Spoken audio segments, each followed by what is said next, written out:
चलिए रुक कर लेते हैं इस बीच आ रही बड़ी खबर का। सियासी भूचाल पर कर्नल ने तंज कसा है। जैसलमेर से इस वक्त की बड़ी खबर आपको बता रहे हैं। पूर्व सांसद कर्नल सोनाराम का बड़ा बयान सामने आया है। कांग्रेस में मौजूदा सियासी घमासान पर उन्होंने बयान दिया है और कहा है, मैं हमेशा कहता हूं, पार्टी न बीजेपी खराब है न कांग्रेस, उसका कौन नेतृत्व और संचालन कर रहा है। मुझे अफसोस है कि जिस तरह तू मैं हो रहा है, अपशब्द वो लोग बोल रहे हैं जो जिम्मेदार पद पर हैं।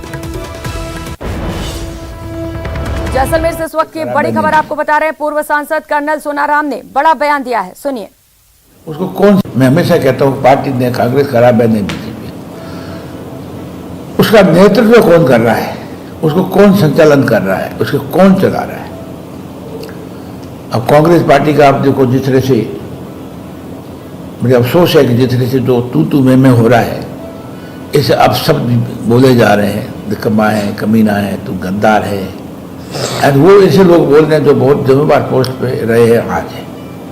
मैं तो पूर्व सांसद कर्नल सोनाराम ने बड़ा बयान दिया है। जिस तरीके से राजस्थान में तू मैं चल रही है, आरोप प्रत्यारोप का दौर चल रहा है, उसी को लेकर सियासी घटनाक्रम पर सांसद ने अपनी प्रतिक्रिया दी है और कहा है, पार्टी कोई खराब नहीं होता है, नेतृत्व ये डिसाइड करता है कि पार्टी कैसे चल रही है। तो वहीं पूर्व मंत्री राजकुमार रेणवा की फिर से घर वापसी हुई है। 4 साल बाद वे एक बार फिर से बीजेपी में शामिल हो गए हैं। सरदार शहर में बीजेपी प्रदेशाध्यक्ष प्रदेश प्रभारी की मौजूदगी में दोबारा से उनकी वापसी कराई गई है। राजस्थान सरकार के देवस्थान मंत्री राजकुमार रेणवा रहे हैं। 2018 के विस चुनाव में निर्दलीय चुनाव लड़ी थी। उसके बाद इस चुनाव में उनकी जमानत भी जब्त हो गई। 2018 विधानसभा चुनाव में बीजेपी ने रेणवा का टिकट काट दिया। अभिनेश महर्षि को ये मौका मिला था। साल 2019 में लोकसभा चुनाव के वक्त कांग्रेस में वे शामिल होने वाले थे, ये कयास लगाए जा रहे थे। रतनगढ़ से ये 3 बार विधायक भी रह चुके हैं। तो 4 साल बाद फिर से रेणवा ने वापसी कर ली है। बीजेपी में शपथ ग्रहण समारोह उनके लिए रखा गया है। ये तस्वीरें आपको टीवी स्क्रीन पर दिखा रहे हैं चूरू से, जहां पर एक बार फिर से राजकुमार ने बीजेपी में एंट्री ली है।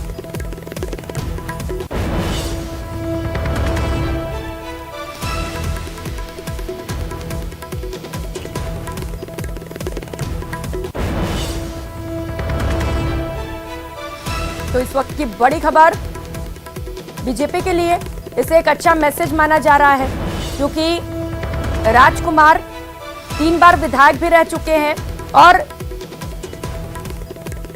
अच्छी पैठ उनकी बताई जाती है। और यही वजह है कि एक बार फिर से बीजेपी के दरवाजे राजकुमार के लिए खोल दिए गए हैं। तस्वीरें आपकी टीवी स्क्रीन पर हैं। एक बार फिर से एंट्री दे दी गई है राजकुमार रेणवा को। उन्होंने बीजेपी में घर वापसी कर ली है।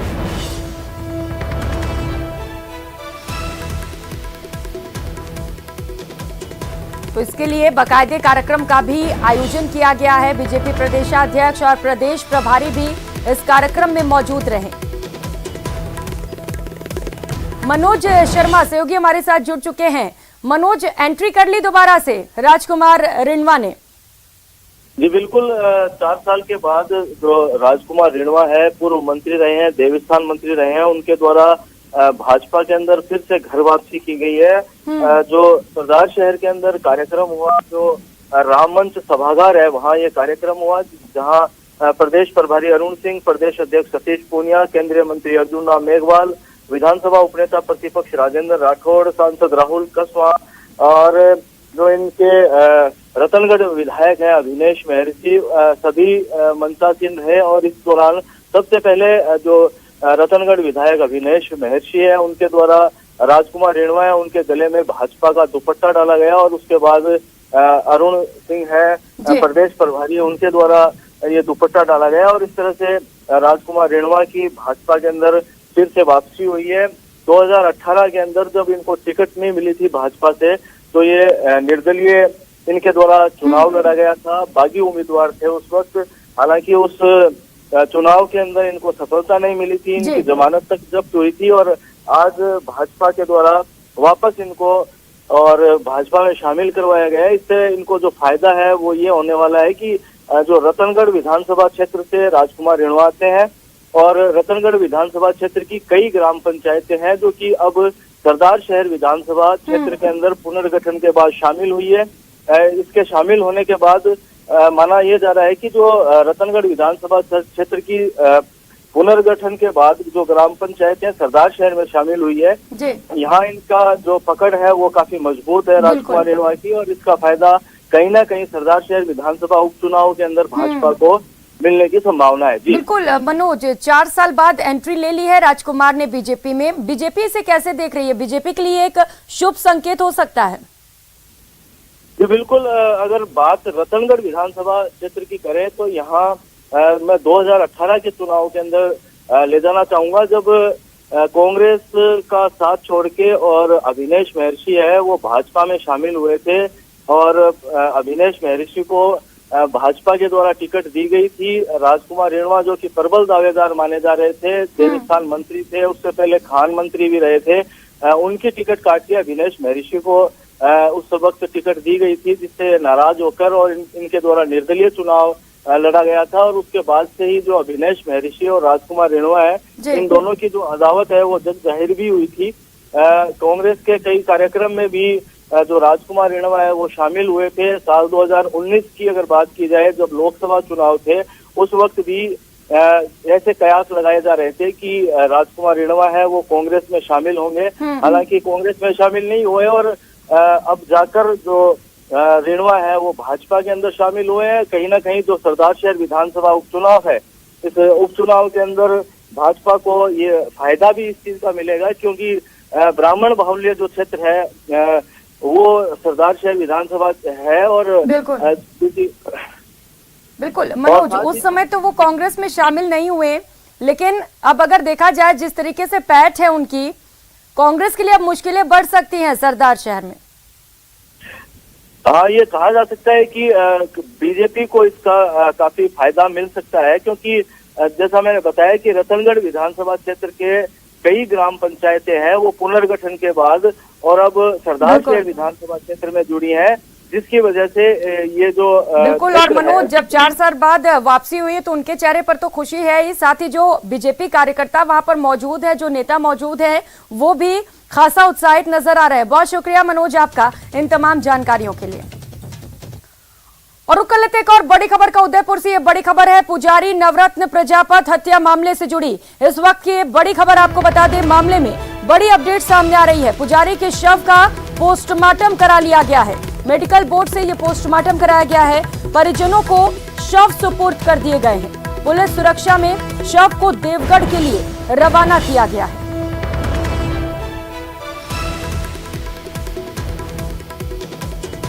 तो पुजारी की पेट्रोल डालकर आग लगाकर निर्मम तरीके से हत्या की गई है।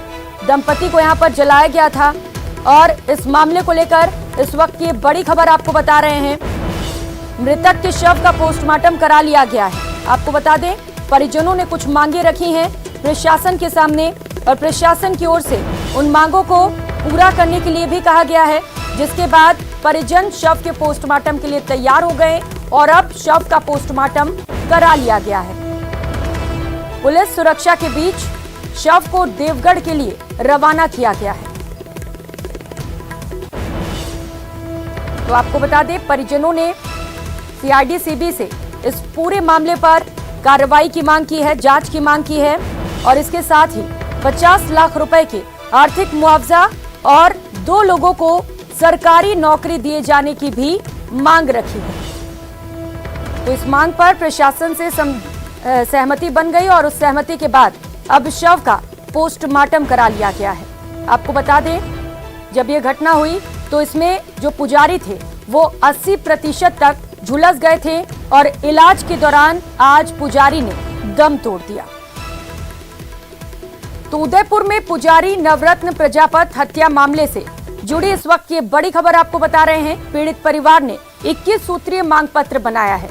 घटना की जांच सीआईडी-सीबी से कराने की मांग की गई है। 50 लाख रुपए के आर्थिक मुआवजे की भी मांग रखी गई है।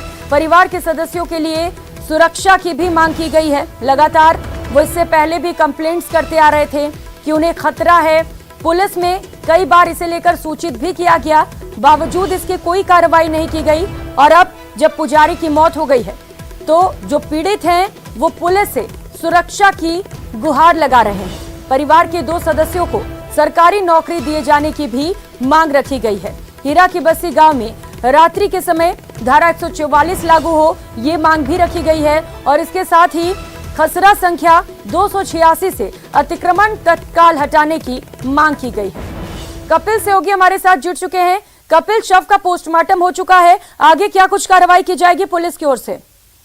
बिल्कुल, देखिए आज सुबह पुजारी नवरत्न प्रजापत की मौत हो गई थी। पिछले कई दिनों से वे इलाजरत थे, लेकिन 2 दिनों से स्थिति गंभीर हुई, आईसीयू में शिफ्ट किया था और आज उनकी मौत की पुष्टि कर दी गई। उसके बाद में शव को मोर्चरी में शिफ्ट किया था और वहां मेडिकल बोर्ड का गठन किया गया। मेडिकल बोर्ड ने नवरत्न प्रजापत की बॉडी का पोस्टमार्टम कर लिया है। अब मेडिकल बोर्ड अपनी रिपोर्ट तैयार कर रहा है, तो वहीं पोस्टमार्टम के बाद में जो शव है वो पुजारी के परिवार के सदस्यों को सुपुर्द कर दिया है। यहाँ से शव पुलिस कस्टडी में परिवार के सदस्यों के साथ पैतृक गांव जो कि देवगढ़ के समीप स्थित है वहां के लिए रवाना कर दिया गया है। जी कपिल, 21 सूत्री मांगे रखी गई हैं पीड़ितों की ओर से, क्या सभी मांगों पर सहमति बन गई है? देखिए, मांग पत्र सौंपा गया है। फिलहाल सहमति की कोई बात सामने नहीं आई है, लेकिन प्रशासन ने जो समझाइश की उसके आधार पर इन मांगों को सरकार तक पहुंचाने का प्रयास किया जाएगा और सरकार तक मांगे जाने के बाद में कोशिश की जाएगी कि ज्यादा से ज्यादा मांगों पर अमल किया जा सके। फिलहाल किसी तरह की सहमति नहीं है, लेकिन मांग पत्र देने के साथ ही परिवार जो है वो पोस्टमार्टम के लिए तैयार हो गए थे। कपिल, 21 सूत्री मांगों पर भले ही ध्यान न दिया जाए, लेकिन कम से कम सुरक्षा की जो मांग की गई है उसमें ये जरूरी है कि पुलिस तुरंत उन्हें सुरक्षा मुहैया कराए। बहुत शुक्रिया कपिल आपका इन तमाम जानकारियों के लिए।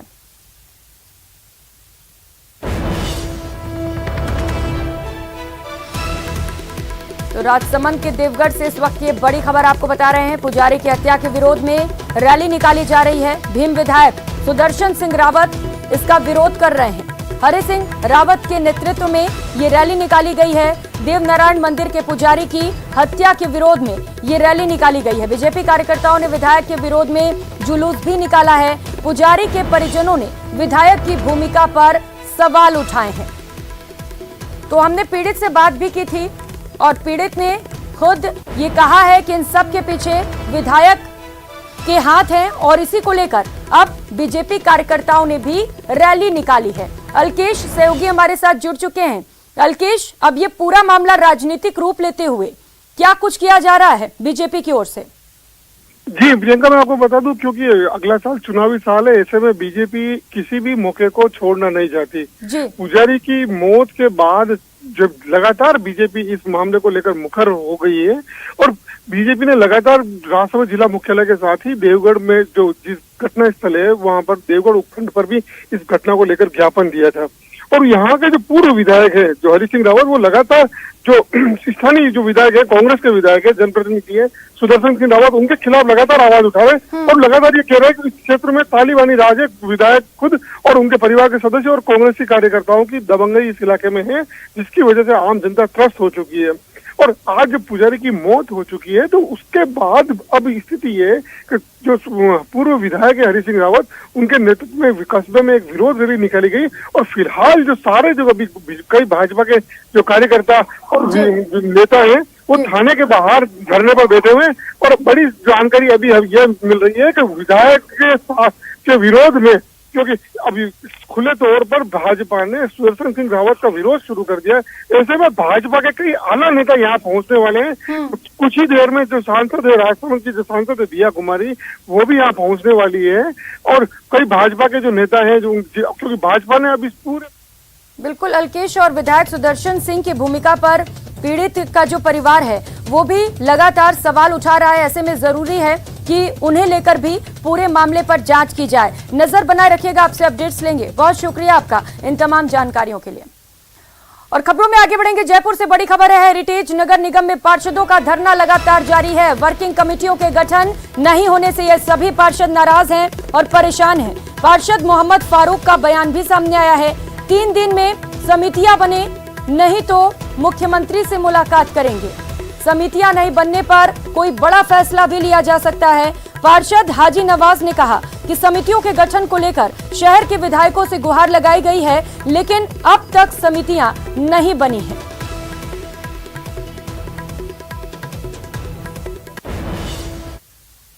और अब बात सवाई माधोपुर की, जहां मानवता को शर्मसार करने वाली तस्वीर सामने आई। शवों की अंतिम यात्रा कचरा गाड़ी में निकाली गई। ये रिपोर्ट देखिए।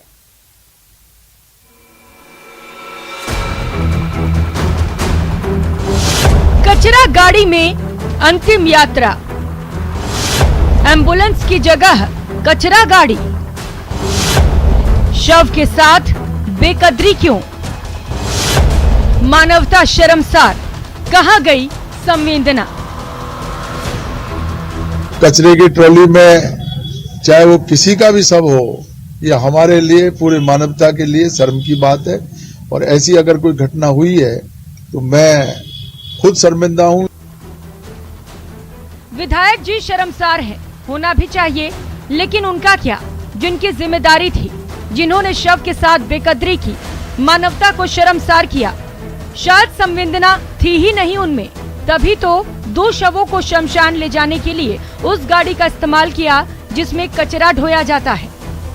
ये तो ऐसा प्रकरण मेरे ध्यान में नहीं आया है, फिर भी आपने बड़ा सवाल किया है। सब कचरे की ट्रॉली में चाहे वो किसी का भी शव हो, यह हमारे लिए, पूरी मानवता के लिए शर्म की बात है।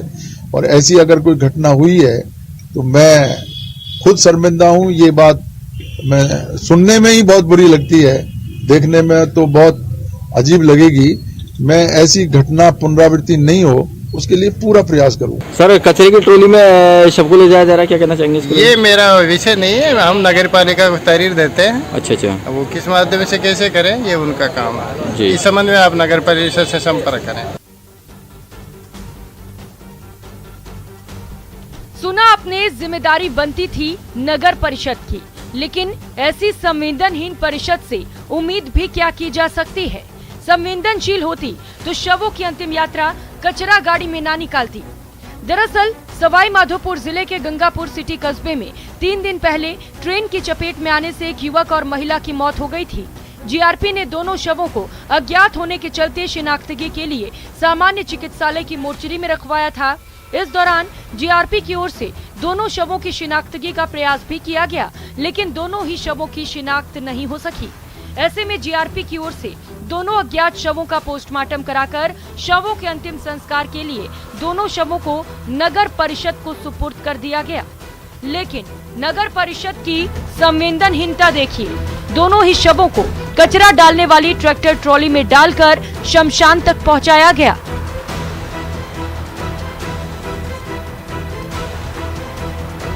सवाई माधोपुर से न्यूज़ 18 राजस्थान के लिए गिरिराज शर्मा की रिपोर्ट।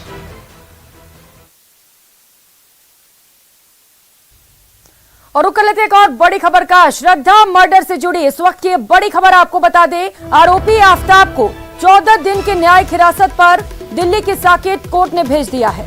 इस वक्त की सबसे बड़ी खबर आपको बता रहे हैं। आज आफ्ताब की रिमांड पूरी कर ली गई है, आरोपी से पूछताछ कर लिए गए हैं और अब 14 दिन की न्यायिक हिरासत पर कोर्ट ने भेजने के आदेश दे दिए हैं। तो लगातार इस मर्डर केस को लेकर जो गुत्थी है वो सुलझने का नाम नहीं ले रही।